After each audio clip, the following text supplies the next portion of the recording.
Thank you for joining us here on Doctor's Nutrition. We're going to be talking about something very interesting today, or at least I think it's interesting. Yeah, it's a new study that actually came out, and we wanted to talk about it because there is a disease that is definitely shown on the rise, and it's Parkinson's. And I was actually surprised at now the statistics that out of 1% to 2% of everyone over the age of 55 is now being diagnosed with Parkinson's. Yeah, that's pretty, I've been doing this for well over 40 years, and I can remember when it was rare to see somebody with Parkinson's. It and really there's was. tons of stuff out there about Parkinson's, but I kind of liked this study specifically. And like I said, there's a lot of things you can do, but today we're just going to specifically talk about the study. It was done at Nagoya University. Yeah, I have a hard time with that one, but Nagoya University in Japan. Right. Big school in Japan. Yes. Right. They went in depth and looked at people with Parkinson's and found that it was actually genes on the microbiome that were deficient.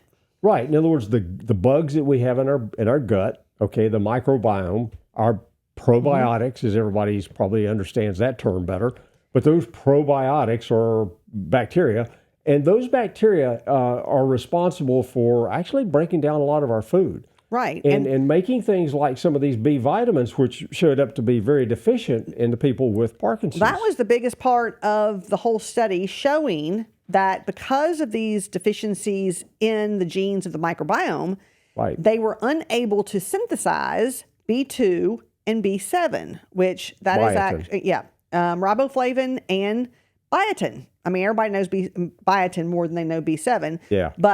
And the really interesting thing about this article, it was that it shows that they think supplementation of these vitamins is going to actually help the symptoms of Parkinson's. Yeah, that's and really slow its progress, of course. Well, obviously, right. If anything that you could do to slow it down, it'd be a good thing.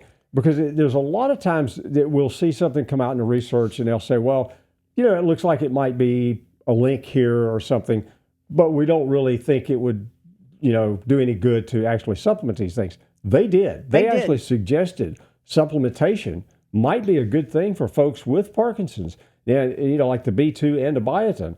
And those are two very inexpensive. Very inexpensive. And very inexpensive. What they showed too in the research is, of course, the microbiome, which is your probiotics, is responsible for the integrity of the gut lining, which we know that.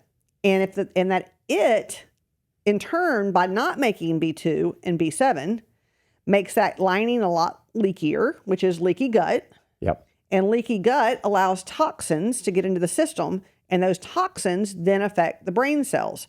And they've been linking microbiome problems to Parkinson's for a long time. They have. But I'd never seen the actual part of it where they linked it to the synthesizing of the B vitamins being a role in it as well. So I thought that was really good, and it's something really inexpensive and cheap that you can do to actually help the symptoms. Yeah, we talk to people all the time, and we suggest taking a probiotic. And of course, a lot of times people they'll start adding a little probiotic stuff to it. But one of the biggest problems we see today in our practice is almost everybody that comes in is on some sort of PPI or, acid reducer. They got some sort of digestive issues. That's telling you that microbiome in that gut is not working like it's supposed to. Right. And so it's they've actually tied this right directly to the Parkinson's thing, but there's so many other things that go along with that because it causes inflammation. When you allow that gut lining to break down and not be as healthy as it's supposed to be, and we start having those inflammatory molecules and stuff get out of the gut and into the bloodstream, now we've got inflammation in the body. Not a good thing. And inflammation in the brain. Exactly. So that's kind of what it was showing. And, on the study that we read, it didn't go into, okay, how much do you supplement? But just knowing we use these vitamins every day. So what we're going to recommend, just looking at the study and knowing what we know and how we've helped people in the past, on the B2, which is riboflavin, we're going to suggest 400 to 800 milligrams a day. That's what we use for neurological problems because that's one of the things that's also been shown to help migraine headaches. So that's a plus as well. Yeah. And then on biotin, somewhere between 5 to 10,000 micrograms. Yeah, they've actually, and the reason we came up with this 800 milligrams, 4 to 800 on the B2, there's been some research over the past few years, and there's several places come out and showed that like the high dose B2, we know especially with a lot of people that are headache victims, okay, it really does help keep down the headaches and the intensity of the headaches and so on. And at the same time, there's some other ones that came out, I think it's been about a year or two ago.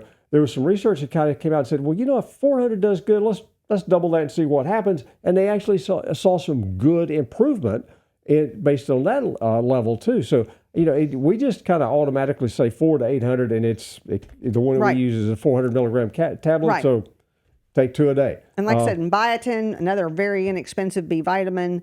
A lot of people take that for their hair. A lot of people take it for their hair, but it's also good for blood sugar control. Right. But in this case, they're showing how it helps the gut lining.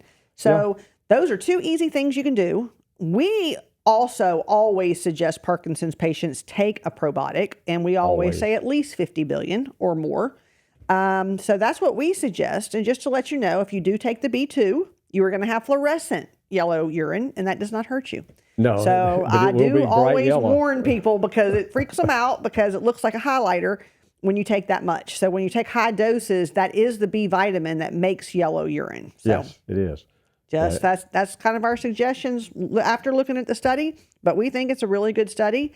And if you're even, you know, it's in your family, maybe for prevention. Yeah. And especially if you know somebody, you know, that has Parkinson's, or they've just been diagnosed with Parkinson's, and especially if they're in the early stages, now's the time to start jumping on this thing. See what you can do to kind of slow this whole process down. Right.